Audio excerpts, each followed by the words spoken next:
Hello दोस्तों, आज हम लोग बात करने वाले हैं मेंस्ट्रुअल साइकिल के बारे में। देखो, ये जो हमारा मेंस्ट्रुअल साइकिल है ये एक साइक्लिक इवेंट है जो कि रिदमिक फैशन में चलते रहता है एक फिक्स टाइम इंटरवल के बाद। मेंस्ट्रुअल साइकिल वुमेन्स लाइफ का एक बहुत ही इंपॉर्टेंट पार्ट है उसके रिप्रोडक्टिव पीरियड का। ये जो हमारा मेंस्ट्रुअल साइकिल है, क्या मेंस्ट्रुअल साइकिल ये क्या है? एक तरह का साइक्लिक इवेंट है। क्या है? साइक्लिक इवेंट है जो कि एक फिक्स टाइम इंटरवल के बाद ये चलते रहता है। मेंस्ट्रुअल साइकिल स्टार्ट होता है कब? वुमेन के अंदर 12 to 15 ईयर्स के एज में मेंस्ट्रुअल साइकिल स्टार्ट होता है। और जैसे ही मेंस्ट्रुअल साइकिल स्टार्ट होता है हम क्या बोलते हैं कि प्यूबर्टी अटेन कर लिया है उस गर्ल चाइल्ड ने, तो हम क्या बोलते हैं कि ऑनसेट ऑफ प्यूबर्टी हो चुका है। ठीक, बोलते हैं ऑनसेट ऑफ प्यूबर्टी हो चुका है। ये जब साइकिल स्टार्ट होता है उसको हम लोग क्या बोलते हैं? मीनार्क। क्या बोलते हैं? मीनार्क बोलते हैं। और ये साइकिल परमानेंटली चलता नहीं रहता है वुमेन के अंदर, ये 45 to 50 ईयर्स के एज में आके सीज हो जाता है और उसको हम लोग क्या बोलते हैं? मीनोपॉज बोलते हैं। क्या बोलते हैं? मीनोपॉज। तो 45 से 50 ईयर्स के बीच में ये क्या है? आके परमानेंटली सीज हो जाता है। लेकिन मैन के अंदर बात करें तो मैन के अंदर जो स्पर्म फॉर्मेशन है वो पूरी लाइफ टाइम चलता है। ठीक, तो जब स्टार्ट हो रहा है उसको हम लोग क्या बोल रहे हैं? मीनार्क। और जब पॉज हो जा रहा है उसको हम लोग क्या बोल रहे हैं? मीनोपॉज। ये जो मेंस्ट्रुअल साइकिल है यूजुअली इसका ड्यूरेशन होता है 28 ± 4। ठीक, कितना होता है? 28 ± 4। लेकिन किसी किसी के अंदर इसका ड्यूरेशन 20 to 40 डेज का भी हो सकता है।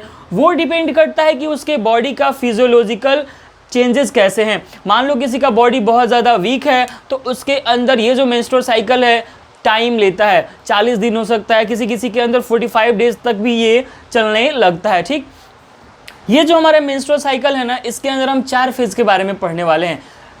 ओवरी के अंदर क्या क्या चेंज होता है वो पढ़ेंगे, यूटेराइन के अंदर क्या क्या चेंजेस आते हैं वो भी पढ़ेंगे, वेजाइना के अंदर क्या क्या चेंज आता है उसके बारे में पढ़ेंगे, और सर्विक्स के अंदर चेंज क्या क्या आता है। ये जो हमारा मेंस्ट्रुअल साइकिल इसको हमने 3 पार्ट में डिवाइड कर रखा है, उसके बारे में भी हम बात करेंगे, इसको आप नोट करेंगे फिर हम आगे बढ़ते हैं। ये जो हमारा मेंस्ट्रुअल साइकिल है ना, इसको हमने 2 फेज में बांट रखा है अपने पढ़ने के लिए। कितने फेज में बांट रखा है हमने? 2 फेज में बांट रखा है। एक फेज हमारा है फॉलिकुलर फेज। कौन सा? एक हमारा है फॉलिकुलर फेज और एक है हमारा लूटियल फेज। ठीक, कौन सा है? लूटियल फेज है। ये फॉलिकुलर फेज का ड्यूरेशन कितना होगा? 5वें दिन से, कितने दिन से? 5th डे से 14th डे तक। कब से कब तक? 5th डे से 14th डे तक। और यहाँ पे 15th डे से लेकर के 28th डे तक कौन सा होगा? Luteal phase. नाम फॉलिकुलर फेज क्यों पड़ा? नाम लूटियल फेज क्यों पड़ा? नाम लूटियल फेज इसलिए दिया गया क्योंकि इस फेज के दौरान क्या होता है? कॉर्पस लूटियम डेवलप होता है। और फॉलिकुलर फेज क्यों दिया गया? क्योंकि इसके अंदर क्या होता है? फॉलिकल्स का डेवलपमेंट होता है। देखो, ये जो हमारे फॉलिकल हैं क्या है बेसिकली? ये तुम्हारा ओवम हो गया, ओवम। और ओवम के ऊपर कुछ सेल्स का लाइनिंग होता है जिसको हम लोग क्या बोलते हैं? Granulosa cells. क्या बोलते हैं? Granulosa cells. और ये तुम्हारा क्या है? ओवम। ओवम प्लस ये जो सेल है इसी को मिला के हम क्या बोलते हैं? एक फॉलिकल बोलते हैं। और इसी फॉलिकल का क्या होता है? डेवलपमेंट होता है। और डेवलप्ड होकर ये किस में कन्वर्ट हो जाता है? मैच्योर्ड फॉलिकल में। ठीक, पहला होता है प्राइमोडियल फॉलिकल, फिर वो डेवलप होकर किस में बनता है? प्राइमरी फॉलिकल में, फिर वो डेवलप होकर किस में बनता है? वेसिकुलर फॉलिकल में, और वो फिर डेवलप होकर किस में बनता है? ग्राफियन फॉलिकल में। At the time of puberty किसी भी गर्ल चाइल्ड के दोनों ओवरी में टोटल 4 लाख प्राइमोडियल फॉलिकल्स होते हैं। डायमीटर भी उनका छोटा होता है। जैसे जैसे उनका एज बढ़ते जाता है वैसे वैसे इनका डेवलपमेंट चालू होने लगता है। इतना आप नोट करेंगे, फिर हम देखते हैं कि साइकिल इसका। तो जरा सी बात हम कर लेते हैं इसके बारे में कि फॉलिकल्स का बेसिकली डेवलपमेंट कैसे हुआ। देखो, सबसे पहले क्या था? Germinal epithelium. जर्मिनल एपिथेलियम से क्या बना आपका? Primordial follicle. क्या बना? Primordial follicle.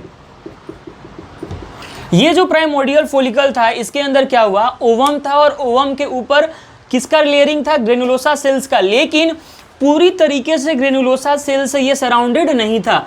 जैसे ही ये पूरी तरीके से प्राइमोडियल फॉलिकल ग्रेनुलोसा सेल से सराउंड हो गया, ये किस में कन्वर्ट हो गया, प्राइमरी फॉलिकल में। 1 डिग्री का मतलब क्या है, प्राइमरी।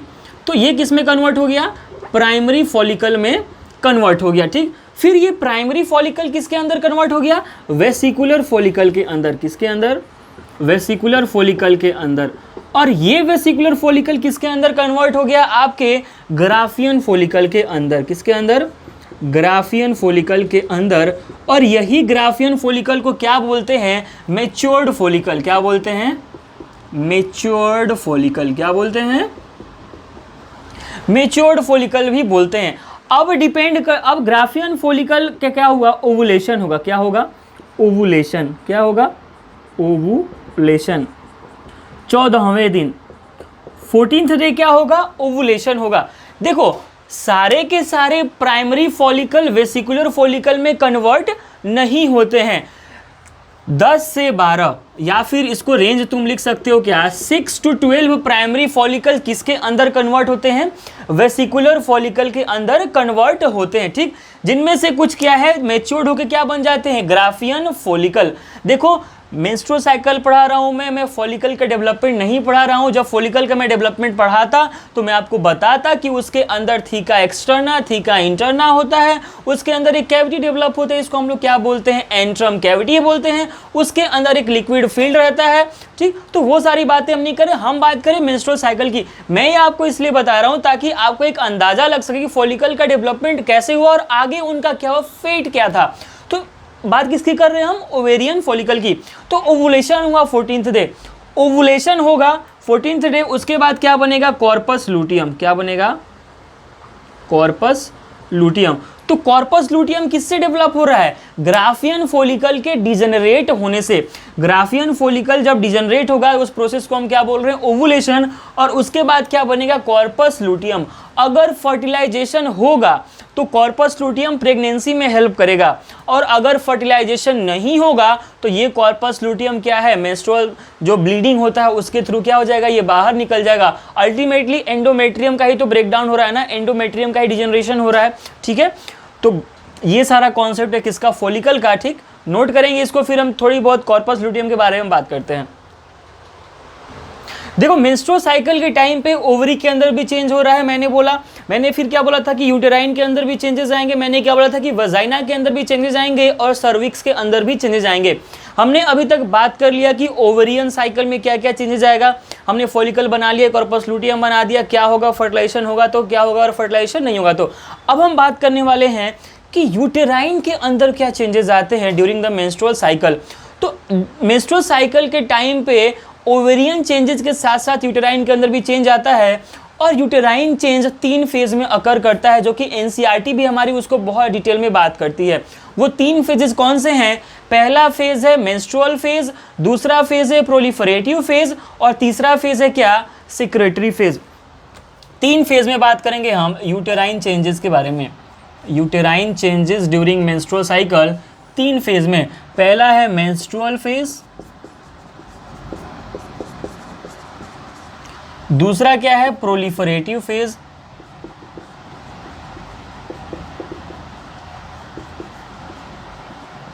और तीसरा क्या है, सेक्रेटरी फेज।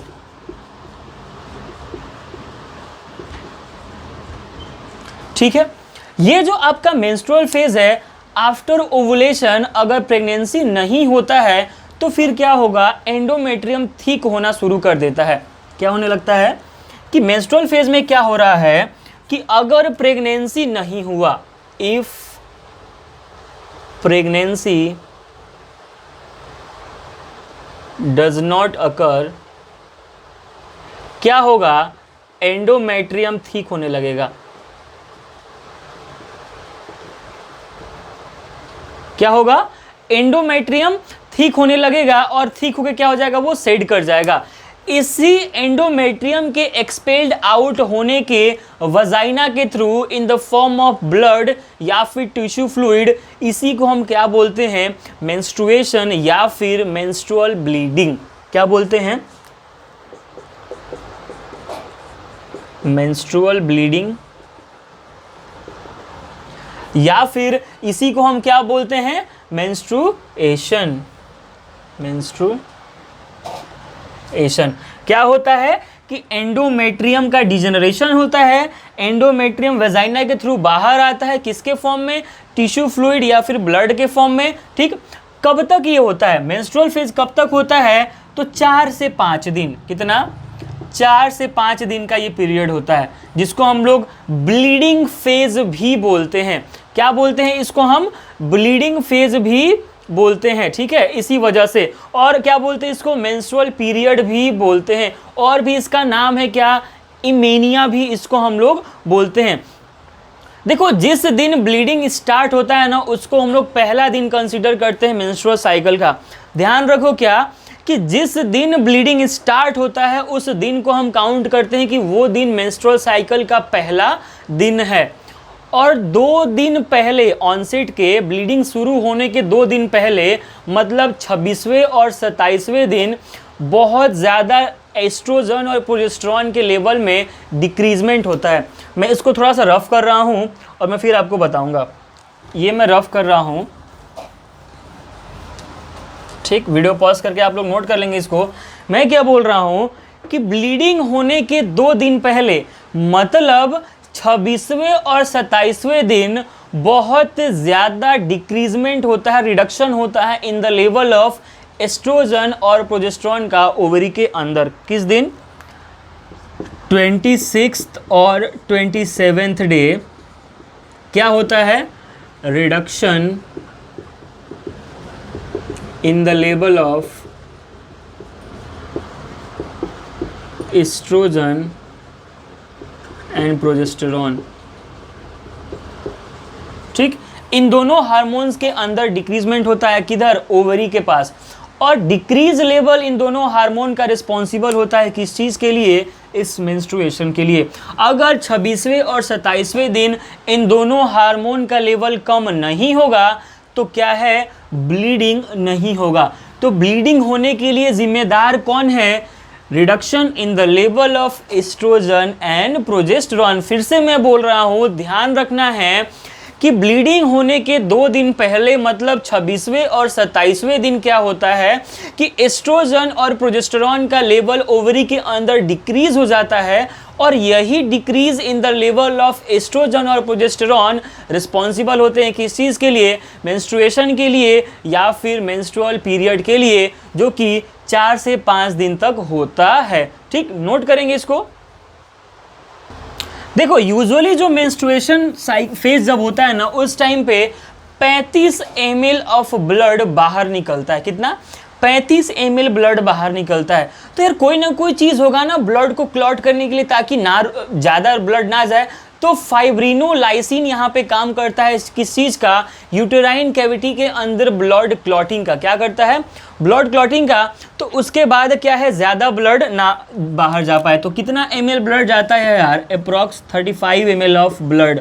ठीक है, मेंस्ट्रुएशन फेज में बाहर जाता है। ब्लड क्लॉट कौन करवाता है, तो याद क्या रखोगे, फाइब्रिनोलाइसिन। कौन, फाइब्रिनोलाइसिन। में रेड मार्कर से लिखता हूँ इसको, फाइब्रिनोलाइसिन। ये क्या करता है, यूटेराइन कैविटी के अंदर ब्लड को क्लॉट कराता है, ताकि ज़्यादा ब्लड फ्लूइड क्या है, बाहर ना निकले। ठीक है, या फिर तुम ऐसे बोल सकते हो ना कि इस फाइब्रिनोलाइसिन का काम क्या है, इस फाइब्रिनोलाइसिन का काम यही है कि जो भी ब्लड वेजाइना के थ्रू बाहर निकल रहा है उसको ये क्लॉट नहीं होने देता है, उसको क्या है, बाहर निकलने देता है। ठीक है, ये जो मेंस्ट्रुएशन है ना, ये बंद हो जाता है कब, 3 से 7वें दिन के अंदर। जरूरी नहीं है कि ब्लीडिंग आपका 5 दिन तक चलते ही रहेगा। किसी किसी के अंदर तीसरे दिन ही ब्लीडिंग स्टॉप हो जाता है, किसी किसी के अंदर चौथे दिन ही स्टॉप हो जाता है, किसी किसी के अंदर तो 6 दिन तक भी ब्लीडिंग होते रहता है। तो at the end of menstrual phase endometrium का थिकनेस क्या है, घट के लगभग कितना हो जाता है, 1 mm। ठीक, उसके बाद क्या स्टार्ट होता है, प्रोलिफरेटिव फेज। तो ये सारी बातें थी किसके बारे में, आपके मेंस्ट्रुअल फेज के बारे में। ठीक है, अब हम बात करने वाले किसके बारे में, इस प्रोलिफरेटिव फेज के बारे में। ये जो प्रोलिफरेटिव फेज होता है, इसका ड्यूरेशन कब से कब तक होता है, तो 5th डे से 14th डे तक। कब से कब तक, 5th to 14th डे। इसका मतलब क्या है कि फोलिकुलर फेज को ही क्या बोलते हैं हम, प्रोलिफरेटिव फेज। अंतर क्या है कि जब तुम ओवेरियन साइकिल की बात करते हो तो वहां पे नाम क्या देते हो, फोलिकुलर फेज, लेकिन जैसे ही तुम यूटेराइन की बात करते हो तो वहां पे उसी को नाम क्या बोल देते हो, प्रोलिफरेटिव फेज। ठीक, तो मेंस्ट्रुएशन के स्टॉप होने से लेकर के ओवुलेशन के दिन तक के पीरियड को क्या बोलते हैं, प्रोलिफरेटिव फेज। फिर से मैं बोल रहा हूं, ब्लीडिंग स्टॉप होने के दिन से लेकर के ओवुलेशन होने के दिन तक के पीरियड को हम क्या बोलते हैं, प्रोलिफरेटिव फेज बोलते हैं। ठीक है, मेंस्ट्रुएशन फेज के एंड में एंडोमेट्रियम क्या है, बहुत थीन हो जाता है, लगभग 1 mm के करीब में, और मोस्ट ऑफ द एंडोमेट्रियल स्टेमा क्या हो जाते हैं, डिजेनरेट हो गए रहते हैं। ठीक है, क्या हो गए रहते हैं, डिजेनरेट हो गए रहते हैं। अब ये जो एंडोमेट्रियल सेल्स है ना, ये क्या करते हैं कि जो इपिथेलियल सेल्स होते हैं ना, वो रीअपीयर करते हैं, किसको, रिपेयर करते हैं, किसको, एंडोमेट्रियम को, जो एपिथेलियल सेल्स है। क्योंकि देखो हर महीने ब्लड को बाहर जाना है, और हर महीने ब्लड बाहर जा रहा है, इसका मतलब कि एंडोमेट्रियम डिजेनरेट हो रहा है, तो हर महीने एंडोमेट्रियम को रिपेयर भी तो करना होगा। तो जो एपिथेलियल सेल्स होते हैं वो क्या करते हैं, रिपेयर करते हैं 4 से 7 दिन के अंदर, किसको, एंडोमेट्रियम को, और यूटेराइन ग्लैंड भी डेवलप होना शुरू हो जाते हैं, किसके अंदर, एंडोमेट्रियल स्ट्रोमा के अंदर। फिर ब्लड वेसल्स भी बनते हैं, फिर एंडोमेट्रियल सेल्स का प्रोलिफरेशन भी होता है कंटिन्यूअसली, और डेवलपमेंट होने के बाद से एंडोमेट्रियम का थिकनेस कितना हो जाता है, 3 से 4 mm उसका थिकनेस हो जाता है। ठीक है, लेकिन डिजेनरेट होने के बाद से उसका थिकनेस कितना बचता है, 1 mm। तो ये जितने भी सारे यूटेराइन चेंजेस हो रहे हैं प्रोलिफरेटिव फेज में, ये क्यों हो रहे हैं, एस्ट्रोजन के रिलीज होने की वजह से ओवरी से। ये जितने भी चीज हो रहे हैं 5th से 14th डे के अंदर, ये सारे किसके वजह से हो रहे हैं, यूटेराइन। मैं यूटेराइन की बात कर रहा हूँ, ओवरियन की बात करता तो वहां पे FSH और LH की बात होगी। मैं यहाँ पे यूटेराइन डेवलपमेंट की बात कर रहा हूँ, तो यहाँ पे मैं FSH का नाम नहीं लूंगा, मैं यहाँ पे किसका नाम ले रहा हूँ, किसका नाम ले रहा हूँ, मैं यहाँ पे क्या बोल रहा हूँ कि ओवरी से जो एस्ट्रोजन रिलीज हुआ है उसके इन्फ्लुएंस की वजह से ये सारे यूटेराइन चेंजेस हो रहे हैं। कब, प्रोलिफरेटिव फेज के अंदर। लेकिन 14वें दिन क्या होगा, ओवुलेशन हो जाएगा, किसके वजह से, LH हार्मोन की वजह से। ठीक, और उसी को हम पूरा क्या बोल रहे हैं, प्रोलिफरेटिव फेज। ठीक है, बात करें अगर हम सेक्रेटरी फेज की, तो सेक्रेटरी फेज कब से कब तक होता है, 15th to 18th डे। कितना, 15th to 28th day, 15th to 28th day, ये कौन सा होता है, सेक्रेटरी फेज होता है मेंस्ट्रुअल साइकिल का। तो इसको क्या बोल सकते हो कि ओवुलेशन होने से लेकर के और नया साइकिल स्टार्ट होने के बीच के पीरियड को हम क्या बोलते हैं, सेक्रेटरी फेज बोलते हैं। देखो ओवुलेशन होने के बाद से कॉर्पस लुटियम डेवलप होता है ओवरी के अंदर, और वो लार्ज क्वांटिटी में प्रोजेस्टेरोन को रिलीज करता है, और स्मॉल क्वांटिटी में किसको रिलीज करता है, एस्ट्रोजन को। अब वो जो एस्ट्रोजन है ना, वो सेल्स का प्रोलिफरेशन कराते हैं यूटेरस के अंदर, ताकि हमारा एंडोमेट्रियम थिक हो सके।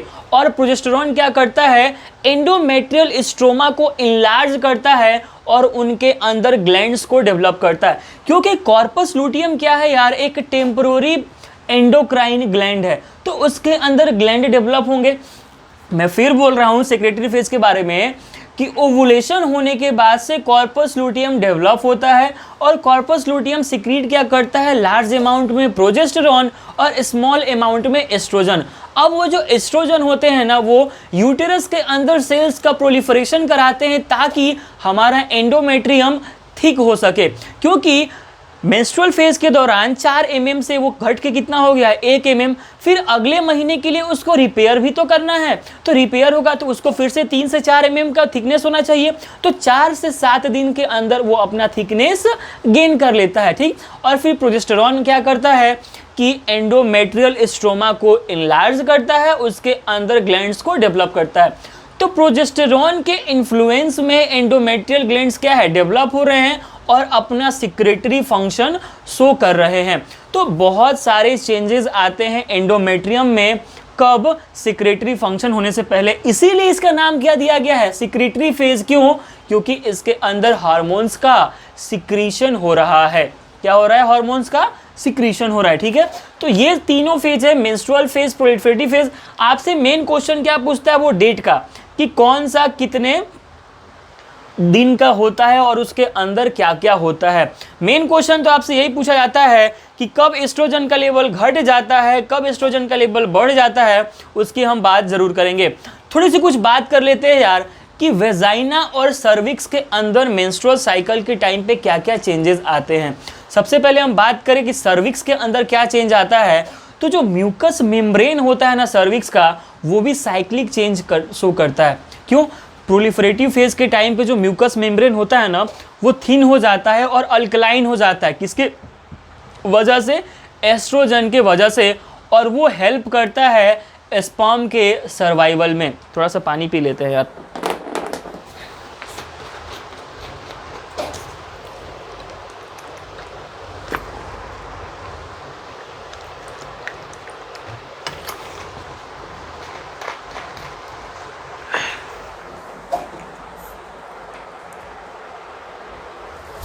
मैं फिर बोल रहा हूं कि सर्विक्स के जो लेयर है ना, कहाँ गया मार्कर, सर्विक्स के जो लेयर है वो क्या करते हैं ना कि प्रोलिफरेटिव फेज के टाइम पे उनका म्यूकस मेम्ब्रेन थिन हो जाता है और ज़्यादा अल्कलाइन हो जाता है। किसके वजह से? एस्ट्रोजन के इन्फ्लुएंस की वजह से। और वो हेल्प करते हैं स्पर्म के सर्वाइबिलिटी में, क्योंकि अगर स्पर्म को ज़्यादा एसिडिक मीडियम मिल गया, स्पर्म का काम तमाम हो जाएगा। ठीक, बात करें और क्या चेंजेस आते हैं, तो सेक्रेटरी फेज के टाइम पे ये जो सर्विक्स के म्यूकस मेम्ब्रेन है ये थिक हो जाते हैं और एडहेसिव हो जाते हैं, मतलब कि चिपचिपे से जोड़ने का काम करते हैं। और ये किसकी वजह से होता है? प्रोजेस्टेरोन की वजह से होता है। बात करें वजाइना के अंदर क्या चेंज आता है मेंस्ट्रुअल साइकिल टाइम पे, तो जो एपिथेलियल सेल्स होते हैं ना वजाइना के, वो क्या होते हैं? कॉर्निफाइड हो जाते हैं। किसके वजह से? एस्ट्रोजन के वजह से। और क्या होता है? प्रोजेस्टेरोन की वजह से उनके अंदर कुछ रेजिस्टेंस पावर आ जाता है। किसके लिए? इन्फेक्शंस के लिए। ठीक है, तो ये सारी कहानी थी फिजिक्स के बारे में। अब हम बात करने वाले हैं regulation of menstrual cycle. Note करेंगे इसको। देखो, अब हम बात करने वाले किसके बारे में कि रेगुलेशन कैसे होता है मेंस्ट्रुअल साइकिल का, और सारे के सारे क्वेश्चन आपके यहीं से पूछे जाते हैं। क्या पढ़ने वाले हैं? Regulation of menstrual cycle. देखो, एनसीईआरटी पढ़ोगे बहुत कंफ्यूजन होगा, बहुत सारे कॉन्सेप्ट समझ में नहीं आएंगे, इसीलिए मैंने सारे कॉन्सेप्ट्स को एक ही वीडियो में डालने की कोशिश की है। देखो, रेगुलेशन मेंस्ट्रुअल साइकिल का होता है एक कॉम्प्लेक्स प्रोसेस, और इसीलिए जल्दी से समझ में आता नहीं है। क्यों? क्योंकि एक बहुत ही अच्छे वेल ऑर्गेनाइज्ड रेगुलेटरी सिस्टम के थ्रू ये काम करता है। और ये जो रेगुलेटरी सिस्टम है ना, ये बहुत ही ज़्यादा इंटीग्रेटेड होते हैं, जिसमें हाइपोथैलेमस भी साहब काम कर रहे होते हैं, एंटीरियर पिट्यूटरी काम कर रहा होता है, ओवरी काम कर रहा होता है। किसके साथ? उसके ग्रोइंग फॉलिकल के साथ में। ठीक है, तो ये जो जितना भी पूरा सिनेरियो है, ये ग्रोइंग फॉलिकल का ये बहुत ही ज़्यादा वाइटल रोल प्ले करता है किस चीज़ में? मेंस्ट्रुअल साइकिल के रेगुलेशन में। देखो, साइकिल को रेगुलेट करना है हमारे बॉडी के अंदर, मतलब कि हार्मोन्स की ज़रूरत होगी, और जो हमारा रेगुलेटरी सिस्टम है वो हार्मोन्स के ही बेसिस पे काम करता है। और इसको एक नाम देते हैं क्या? हाइपोथैलेमो पिट्यूटरी ओवेरियन एक्सिस। क्या बोलते हैं? हाइपोथैलेमो पिट्यूटरी ओवेरियन एक्सिस। क्यों बोलते हैं? क्योंकि इसके अंदर इन्वॉल्व कौन कौन से हैं? Hypothalamus, pituitary gland, ovary. ठीक है, तो हार्मोन्स जो इन्वॉल्व होते हैं मेंस्ट्रुअल साइकिल के रेगुलेशन में, उसका मैं नाम लिखने वाला हूं। पहला हार्मोन कौन सा है आपका? Hypothalamic hormone. पहला कौन सा है? Hypothalamic hormone. मैं बहुत सारी चीज़ें बोर्ड पे नहीं लिखूंगा, बोलूंगा, आपको जो भी अच्छा लगे आप लोग नोट कर सकते हैं। दूसरा हार्मोन कौन सा है आपका? Anterior pituitary hormone. कौन सा? Anterior pituitary hormone. ठीक, तीसरा हार्मोन आपका कौन सा है? Ovarian hormone. कौन सा? Ovarian hormone. और चौथा हार्मोन कौन सा है आपका? क्या बोलते हैं उसको? प्लेसेंटा वगैरह, वो बाद में बात करेंगे यार। तीन ही हार्मोन मेन, वो मैंने अलग सोचा था आपको एस्ट्रोजन प्रोजेस्टेरोन को अलग करके बताऊंगा, लेकिन मैंने जब ओवेरियन हार्मोन लिख दिया है तो वो एक ही में आ जाएंगे। तो ओवेरियन हार्मोन कौन कौन से हो जाएंगे आपके? एस्ट्रोजन और प्रोजेस्टेरोन। कौन कौन से हो जाएंगे? एस्ट्रोजन और प्रोजेस्टेरॉन, ठीक। और एंटीरियर पिट्यूटरी हार्मोन्स कौन कौन से हो जाएंगे? FSH and LH। कौन कौन से? FSH और दूसरा LH, ठीक है। और बात करें हाइपोथैलेमिक हार्मोन का तो कौन सा हो जाएगा? GnRH, growth regulating gonadotropin regulating hormone, ठीक है। तो ये सारे हार्मोन्स क्या काम करते हैं हमारे मेंस्ट्रुअल साइकिल के रेगुलेशन में। बात करें इस GnRH हार्मोन के बारे में तो ये ट्रिगर करता है, यही शुरुआत कराता है किस चीज़ का? साइक्लिक चेंजेस का हमारे मेंस्ट्रुअल साइकिल में। किस तरह? GnRH क्या करता है ना, GnRH क्या करता है कि स्टिमुलेट करता है सिक्रीशन किस चीज़ का? FSH और LH का। देखिए मैं बहुत सारी चीज़ें नहीं लिखूंगा बोर्ड पे, मैं फिर से बोल रहा हूँ, लेकिन आप मेरी बातों को ध्यान से सुनिए, मैं बहुत आराम से समझाने की कोशिश कर रहा हूँ, ठीक है। मैं क्या बोल रहा हूँ कि ये जो GnRH है यही शुरुआत करता है मेंस्ट्रुअल साइकिल के अंदर साइक्लिक चेंजेस होने का। ये स्टिमुलेट करता है FSH और LH के सिक्रीशन होने के लिए, किससे? एंटीरियर पिट्यूटरी ग्लैंड से। मैं फिर बोल रहा हूं कि GnRH हार्मोन स्टिमुलेट करता है किसको?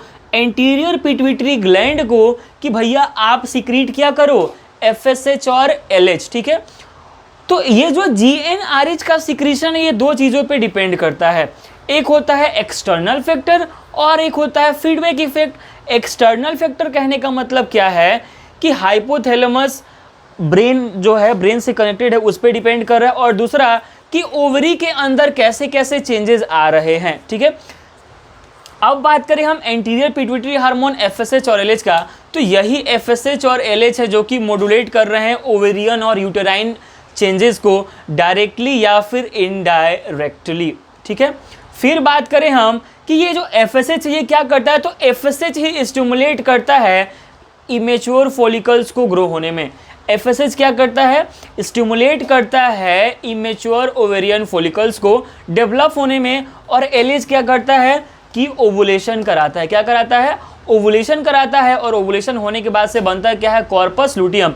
तो सिक्रीशन FSH और LH का डायरेक्टली किसके अंडर में है? GnRH के अंडर में है, ठीक है। बात करें ओवेरियन हार्मोन की तो एक कौन सा है? एस्ट्रोजन, और एक कौन सा है? प्रोजेस्टेरॉन।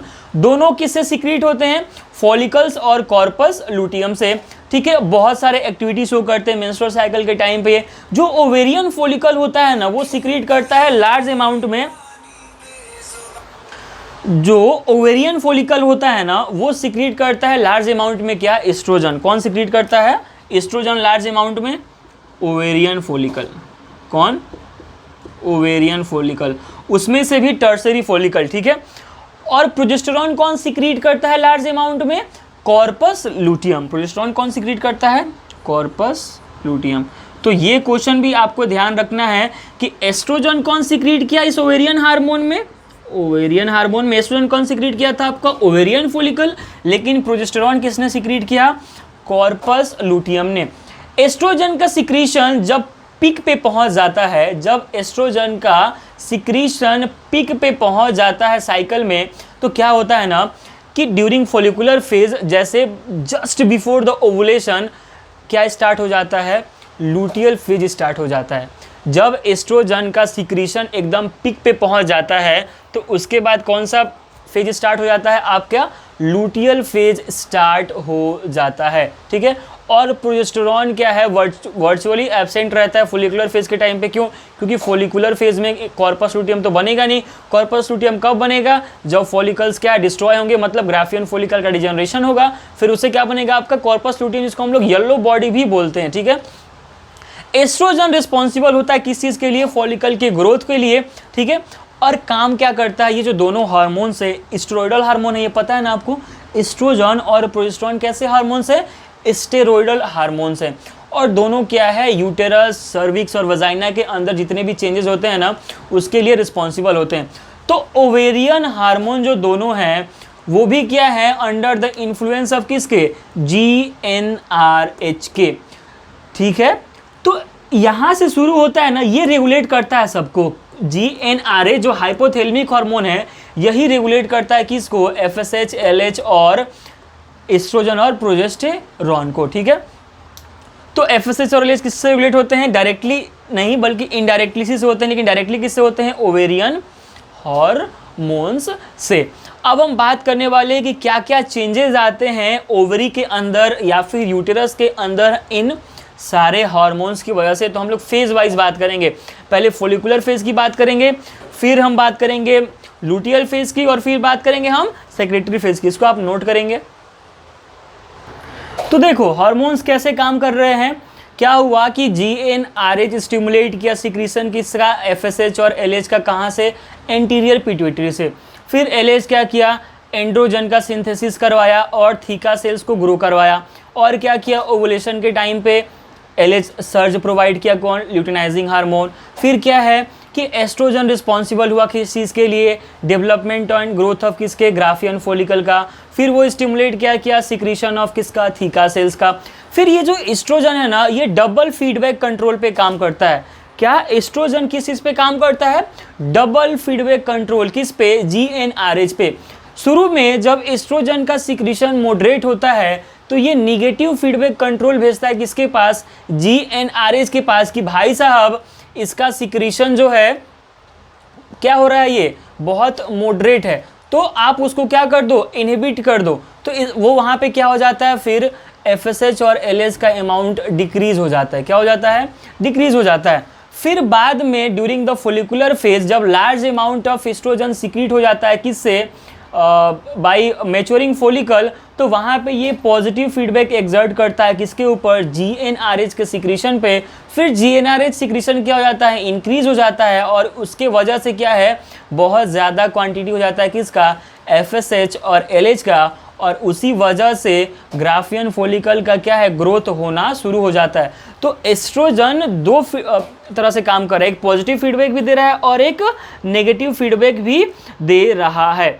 तो जब FSH और LH के अमाउंट में इंक्रीज हो गया, इसका मतलब क्या है कि ग्राफियन फॉलिकल इंक्रीज करेंगे। मैं फिर बोल दूं, पॉजिटिव फीडबैक कब आता है? जब जब क्या है? एस्ट्रोजन का सिक्रीशन क्या होने लगता है? ज़्यादा होने लगता है। उस टाइम क्या है? उसको पॉजिटिव फीडबैक मिलता है। फिर GnRH का सिक्रीशन भी हाई हो जाता है। इसका मतलब कि FSH और LH लार्ज क्वांटिटी में सिक्रीट हो रहे हैं। क्यों? देखो LH नेसेसरी हमारे लिए किस चीज़ के लिए? ओवुलेशन के टाइम पे जो काम करेगा LH सर, जिसके वजह से ग्राफियन फॉलिकल डिजनरेट कर रहे हैं, वहाँ पे कौन काम आएगा? आपके LH ही काम आएगा। क्योंकि देखो LH बहुत ज़्यादा ज़रूरी है हमारे ओवुलेशन के लिए।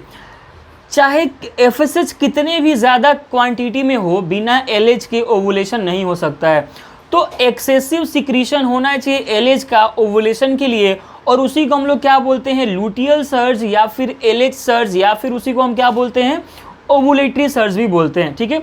ओवुलेशन के पहले लार्ज क्वांटिटी में LH का सिक्रीशन होता है due to the positive feedback of estrogen on gonadotropin releasing hormone. मैं फिर बोल दूं, ओवुलेशन के पहले लार्ज अमाउंट में किसका सिक्रीशन होता है? LH का। किसके वजह से? पॉजिटिव फीडबैक इफेक्ट के वजह से एस्ट्रोजन का। किसके ऊपर? गोनेडोट्रोपिन रिलीजिंग हार्मोन्स के ऊपर। तो लुटियल फेज में हमारे LH का रोल क्या है कि जितने भी ओवेरियन चेंजेस आएंगे ड्यूरिंग द लुटियल फेज, वो मेनली डिपेंड किस पे कर रहे होते हैं? आपके LH पे, ठीक। तो LH क्या कर रहा है? इंड्यूस कर रहा है किस चीज़ के लिए? Development of corpus luteum. कहाँ से बने वो कॉर्पस लुटियम? फॉलिकल से, ठीक है। और क्या हो जाएगा? स्टिमुलेट करता है कॉर्पस लुटियम को कि भाई साहब आप सिक्रीट करो क्या? प्रोजेस्टेरॉन और एस्ट्रोजन। और क्या चीज़ है? कॉर्पस लुटियम के मेंटेनेंस में भी काम किसका हो जाएगा? आपके LH का। मैं ये लिख नहीं रहा हूँ, बोल रहा हूँ, आप समझते जाओ। FSH का रोल क्या है? FSH रोल लुटियल फेज के टाइम पे क्या रोल प्ले करता है? तो वो मेंटेन करता है कॉर्पस लुटियम के सिक्रीशन वाले सारे एक्टिविटी को। वो देखता है कि ल्यूटीन सेल्स को इनहिबिट करवाता है ताकि वो FSH सिक्रीशन में काम आ सके। फिर ओवम अगर फर्टिलाइज नहीं हो पाया है, इम्प्लांटेशन ओवम का नहीं हो पा रहा है, तो वो क्या है? जितने भी चेंजेस है हार्मोन्स के अंदर, उस पर इफेक्ट कौन डाल रहा होता है? Corpus luteum. तो ये सारी बातें अभी हमें नहीं करनी, हमें बस ये जाननी थी कि FSH और LH का रोल क्या है, ठीक है। और मज़ेदार बात क्या है ना यार, कि ये जो प्रोजेस्टेरॉन और एस्ट्रोजन सिक्रीट किए जा रहे हैं कॉर्पस लुटियम से, ये FSH और LH का सिक्रीशन रोकते हैं। कहाँ से? एंटीरियर पिट्यूटरी में, किसके वजह से? नेगेटिव फीडबैक इफेक्ट के वजह से। ठीक है, जो ग्रेनुलोसा ल्यूटीन सेल्स है वो सिक्रीट करता है एक और हार्मोन जिसका नाम क्या है? इनहिबिन, जो कि सिक्रीट होता है सर्टोली सेल्स से, जो हमारे मेल के टेस्टिस के अंदर प्रेजेंट है। तो इनहिबिन भी क्या करता है कि एफएसएच और एलएच के सिक्रीशन को इनहिबिट करता है बाय द नेगेटिव फीडबैक। तो एफएसएच और एलएच के एब्सेंस में कॉर्पस लुटियम क्या एक्टिव मोड में रह सकता है? नहीं, कॉर्पस लुटियम कैसा हो जाता है? इनएक्टिव हो जाता है। और फाइनली जो कॉर्पस लुटियम इनएक्टिव होता है वो क्या है? डीजेनरेट हो जाता है। ठीक है, तो चलो देखते हैं। जब मेंस्ट्रुअल साइकिल स्टार्ट होता है उस टाइम पे एस्ट्रोजन और प्रोजेस्टेरोन का लेवल कैसा होता है? लो। जब स्टार्ट होता है तो एस्ट्रोजन और प्रोजेस्टेरोन का लेवल कैसा होता है? लो लेवल में होता है एस्ट्रोजन और प्रोजेस्टेरोन। ठीक, नेगेटिव फीडबैक के अब्सेंस में ये जो ओवेरियन हार्मोन्स है एफएसएच और एलएच, ये क्या हो जाते हैं? बढ़ने लगते हैं। क्या हो जाते हैं? एफएसएच और एलएच किसके वजह से? नेगेटिव फीडबैक की वजह से। अभी मैं बता के आ रहा हूँ कि नेगेटिव और पॉजिटिव फीडबैक क्या होता है। नहीं याद है, वीडियो के पीछे जाइए और देख के आइए कि नेगेटिव और पॉजिटिव फीडबैक मैंने क्या बोला। मैं फिर से बोल दूं, मेंस्ट्रुअल साइकिल जब शुरू होता है उस वक्त एस्ट्रोजन और प्रोजेस्टेरोन का लेवल लो होता है। नेगेटिव फीडबैक ओवेरियन हार्मोन्स में एब्सेंट होने के वजह से एफएसएच और एलएच का जो अमाउंट है वो बढ़ने लगता है। फोलिकुलर स्टेज के टाइम पे एफएसएच और एस्ट्रोजन डोमिनेंट हार्मोन होते हैं। फोलिकुलर स्टेज में कौन डोमिनेंट हार्मोन होता है? क्वेश्चन आपसे पूछता है। फोलिकुलर फेज में डोमिनेंट हार्मोन कौन कौन से हैं? तो आप नाम किसका किसका दोगे? एफएसएच और किस चीज का नाम दोगे आप? एस्ट्रोजन का। FSH and estrogen. ठीक है, आगे बात करें, जो एफएसएच है ना इनिशियली सेक्रीट करता है लार्ज क्वांटिटी में किसको? एलएच को। कब? फोलिकुलर फेज के टाइम में, क्योंकि जो जीएनआरएच होता है उस टाइम उस पर नेगेटिव फीडबैक है और उसका फ्रीक्वेंसी उस टाइम पे क्या है? लो है।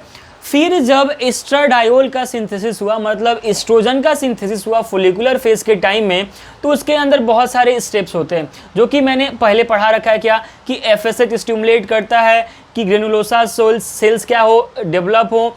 वो जो प्राइमरी फॉलिकल वो डेवलप हो किसमें? टर्सरी फॉलिकल के अंदर, मतलब ग्रेनुलोसा सेल्स के अंदर। फिर एलएच के वजह से क्या हो? एलएच सर्ज हो। और फिर क्या हो कि वो ग्राफियन फॉलिकल जो थे वो डिजनरेट हो जाए, उनके बाहर क्या निकल के आ जाए? आपके फॉलिकल्स, और फिर उसे क्या डेवलप हो जाए? Corpus luteum. एफएसएच का लेवल बहुत ज़्यादा हो जाता है, उसके वजह से ओवेरियन फॉलिकल्स क्या है? डिजनरेट हो जाते हैं, लेकिन उसमें से बस एक ही बच जाता है जो कि जिसको हम क्या बोलते हैं? Dominant follicle. और वही फॉलिकल सरवाइव करता है। क्यों? क्योंकि उसके अंदर वस्कुलर सिस्टम उसका डेवलप हो गया रहता है। लार्ज अमाउंट में एफएसएच वाले रिसेप्टर होते हैं। उसके अंदर अगर एफएसएच का लेवल कम भी हो जाए ना, फिर भी वो डोमिनेंट फॉलिकल जो है ना वो सिक्रीट करते रहता है क्या? एस्ट्रोजन हाई कंसंट्रेशन में। कब? फॉलिकुलर फेज के हाफ टाइम पे। ठीक, एक और भी रीज़न है कि क्यों डोमिनेंट फॉलिकल सरवाइव कर जाता है, क्योंकि उसका जो ग्रोथ है ना वो स्टिमुलेट होता है किसकी वजह से? एलएच के वजह से भी। ज़्यादा में नहीं लेकिन थोड़े अमाउंट में उसके अंदर एलएच रिसेप्टर्स भी प्रेजेंट होते हैं जो कि स्टिमुलेट किससे हो रहे थे? एफएसएच से। तो जो फॉलिकुलर फेज जैसे जैसे प्रोग्रेस करते जाता है एलएच का सिक्रीशन वैसे वैसे बढ़ते जाता है। क्यों? क्योंकि 14वें दिन कराना क्या है आपको? ओवुलेशन। इसका मतलब कि जो जीएनआरएच का फ्रीक्वेंसी है वो क्या हो जाएगा? हायर होते जाएगा। कब? जैसे जैसे फॉलिकुलर फेज बढ़ते जाएगा और उसी के वजह से एलएच का भी लेवल बढ़ेगा। एलएच रिसेप्टर्स ग्रेनुलोसा सेल्स के अंदर क्या है? इंक्रीज हो जाते हैं जैसे जैसे फॉलिकुलर फेज आगे बढ़ते जाता है, और वही इंक्रीज इन एलएच सेंसिटिविटी की वजह से एलएच सर्ज होता है। तो फॉलिकुलर फेज के टाइम पे एस्ट्रोजन का लेवल क्या होता है? बढ़ता है। यही क्वेश्चन पूछा जाता है कि मेंस्ट्रुअल साइकिल जब शुरू हुआ तो किसका लेवल कैसा था, तो मैंने क्या बोला कि जैसे शुरू हुआ तो एस्ट्रोजन और प्रोजेस्टेरोन का लेवल क्या था, लो था, लेकिन जैसे जैसे फोलिकुलर फेज बढ़ते गया उस टाइम क्या हुआ कि एस्ट्रोजन का लेवल ज़्यादा होते गया और एलएच का भी लेवल क्या हो गया, ज़्यादा होते गया, और एफएसएच का लेवल क्या हो जाएगा आपका, डिक्रीज करेगा।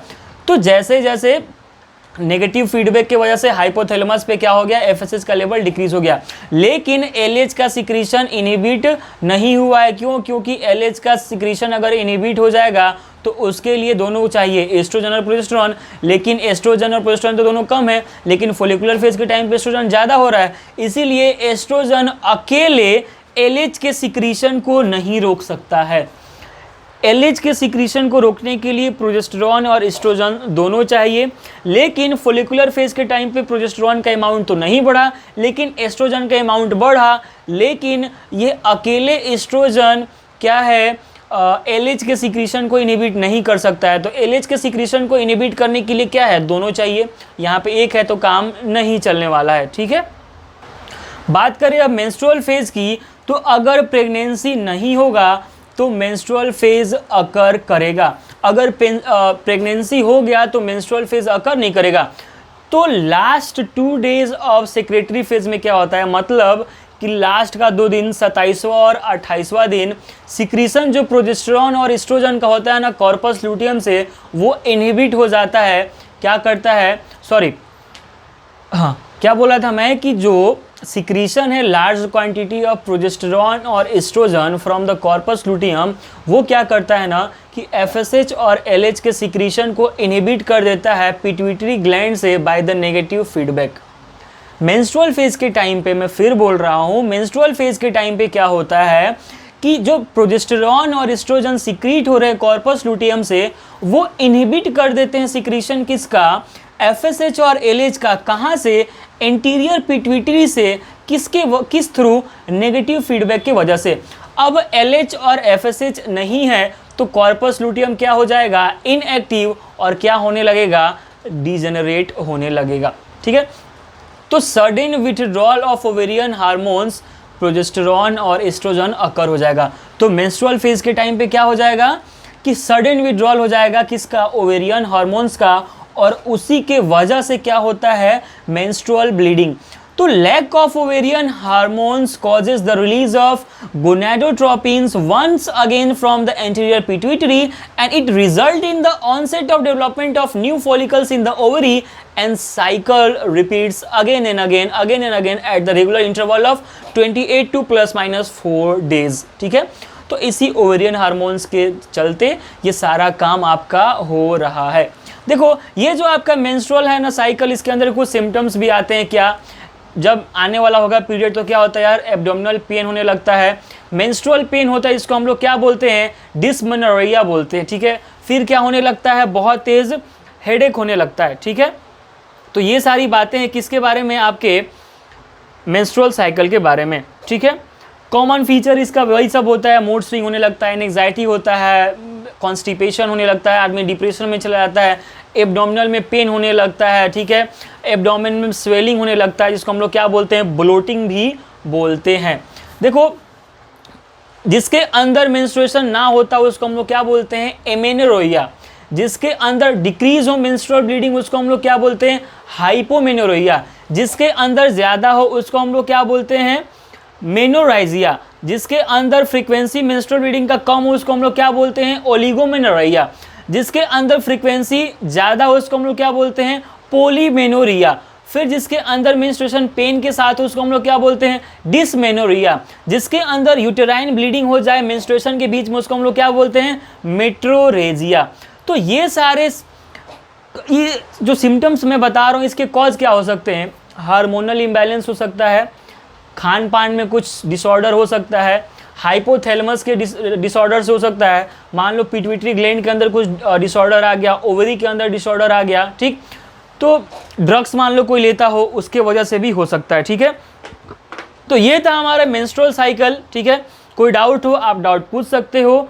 तो मैंने कोशिश की है आपको समझाने के लिए। मैं फिर एक बार बोल दूं कि जब मेंस्ट्रुअल साइकिल शुरू होता है तो एस्ट्रोजन और प्रोजेस्टेरोन का लेवल कम होता है, जैसे जैसे फोलिकुलर फेज बढ़ता है उस टाइम एस्ट्रोजन का लेवल ज़्यादा होता है, प्रोजेस्टेरॉन का लेवल नहीं बढ़ता है। फिर जैसे फोलिकुलर फेज खत्म होता है उसके बाद से प्रोजेस्टेरॉन का लेवल बढ़ने लगता है। क्यों? क्योंकि कॉर्पस लुटियम बन चुका है। कॉर्पस लुटियम क्या करता है कि प्रोजेस्टेरॉन को सीक्रेट करता है लार्ज क्वांटिटी में। ठीक, तो ये सारे क्वेश्चन आपसे पूछे जाते हैं। तो मिलते हैं अगले वीडियो में किसी और टॉपिक के साथ, तब तक के लिए ऑल द बेस्ट।